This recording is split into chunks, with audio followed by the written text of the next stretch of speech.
The face of AIDS has changed during the past 3 decades.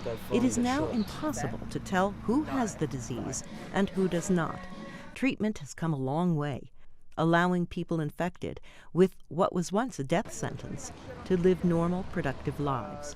Even those at risk of getting the virus can now take medication called PrEP, or pre-exposure prophylaxis, to stay HIV-free.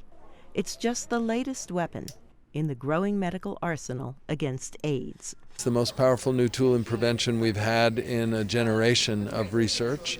And what we're seeing is that if you combine treatment, so people living with the virus getting treated, and then people at risk having access to PrEP, you really can get control of HIV epidemic. Yet AIDS claimed the lives of nearly 1 million people last year, and experts predict 100 million people will be infected with the HIV virus by 2030.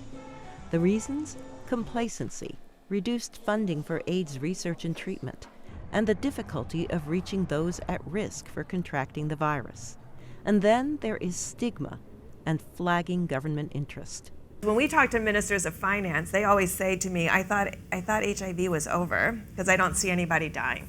New infections are down from nearly 3.5 million a year, but they remain stuck at just below 2 million.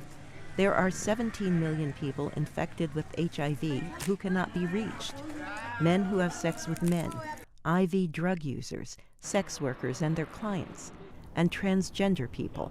Those key populations and young women account for over 50% of new infections, and they are really hard to reach. Morrison, Birx, and Byra discussed the challenges to ending AIDS at a recent panel discussion to evaluate the findings from the International AIDS Conference in July. We are not done with AIDS, and it is much too early to declare victory, and the risks of a resurgent epidemic are real. The National Institutes of Health has announced an international program to find ways to reduce the stigma associated with AIDS, so more people can get treated. The health agency found the highest number of untreated AIDS infections among the poor and in the Black and Hispanic communities. The agency said closing these treatment gaps is critical to ending AIDS. Carol Pearson, VOA News, Washington.